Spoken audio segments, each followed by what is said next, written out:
Hi అండి, అందరికీ welcome to my channel. Friends అందరూ ఎలా ఉన్నారు? బాగున్నారా? మేమైతే చాలా బాగున్నామండి. మీరందరూ కూడా బాగుండాలని మనస్ఫూర్తిగా అయితే కోరుకుంటున్నాను.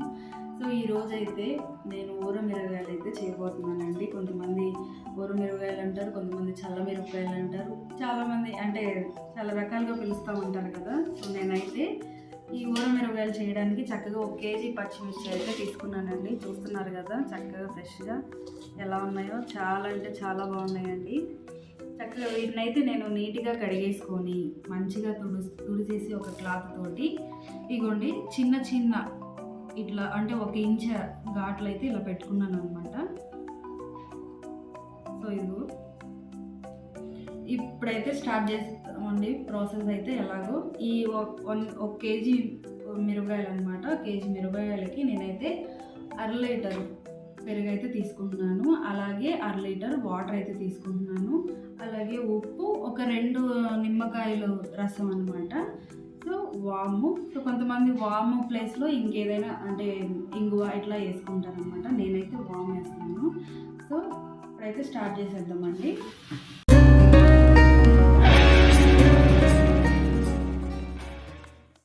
ఇప్పుడైతే ఎలా చేస్తానో చూసేయండి. అంటే చాలా మందికి తెలుసు వచ్చు, కానీ కొంతమంది ఉంటారు కదా అలాంటి వాళ్ళండి. సో వాళ్ళ కోసం అయితే నేనైతే ఈ వీడియో అయితే చేస్తున్నాను అనమాట. సో చూసేయండి ఫ్రెండ్స్. ఊర మిరగాయలు చేసుకోవడానికి నేనైతే ఒక ప్లాస్టిక్ మంచిది డబ్బా అయితే తీసుకున్నానండి. ఈ కంటైనర్ చక్కగా కడిగేసి నీట్గా తుడిసేసుకొని సో ఎండలో అయితే ఒక 2 నిమిషాలు అయితే ఆరబెట్టేసుకున్నాను అనమాట. సో నేను 1/2 లీటర్ పెరుగు అయితే వేసుకుంటున్నాను.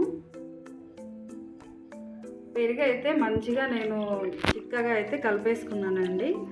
సో అలాగే ఒక 1/2 లీటర్ అయితే వాటర్ అయితే యాడ్ చేసుకుంటాను అనమాట.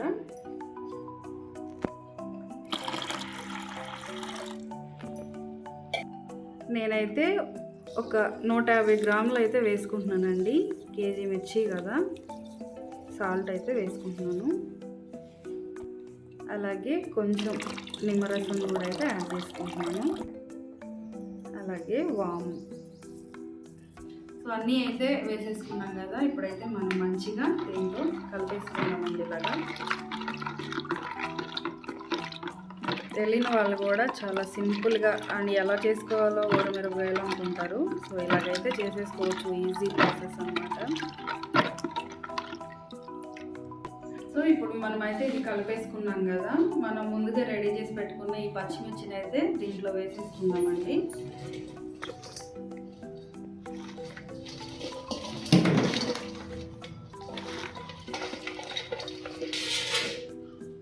ఒకసారి మిర్చి అయితే వేసేసుకున్నాం కదండి. ఇప్పుడు చెయ్యి అయితే నీట్గా కడిగేసుకున్న తర్వాత ఇంకా మంచిగా అయితే దీంట్లో మజ్జిగలో మునిగిపోయేంత వరకు పైకి కిందకి ఇలా అయితే కలిపేసుకుందామండి.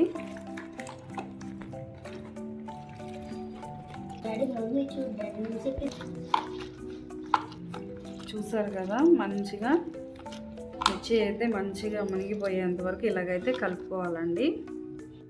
సో ఇప్పుడు మంచిగా అయితే కలుపుకున్నాం కదా, ఇలా ఉంచేసి మూత పెట్టేసి చక్కగా 2-3 రోజులు అయితే ఇలా ఉంచేయాలండి. మనం ప్రతిరోజు అంటే ఒక రోజు గడిచిపోయిన తర్వాత దగ్గర నుంచి కూడా మనం కిందకి పైకి వాటిని తిప్పుకుంటూ ఉండాలన్నమాట.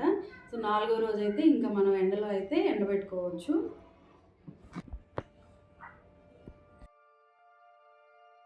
హాయ్ అండి, ఇవాళ 2వ రోజు కదా. నిన్న మనం మజ్జిగలో ఊర మిరపకాయలు అయితే వేసుకున్నాం కదా. సో ఈ రోజు అయితే 2వ రోజుకి ఇదిగోండి, చూసారు కదా ఎలా వచ్చిందో.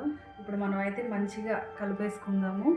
కలిపేసుకొని ఈరోజు కూడా ఊరనిచ్చేసి ఇంకా రేపైతే నేను ఎండబెట్టేసుకుంటానండి. ఇలా బాగా అయితే కలుపుకోవాలి.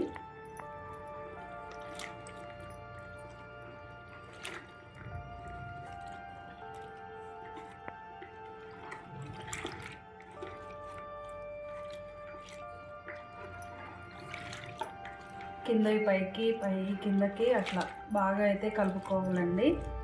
ఇంకా రేపైతే ఇంకా ఎండబెట్టేసుకోవడం అన్నమాట. అవి ఎండిన తర్వాత ఇంకా నెక్స్ట్ వీడియోలో అయితే మీకు ఎలా వచ్చినాయో మీకైతే చూపిస్తానండి.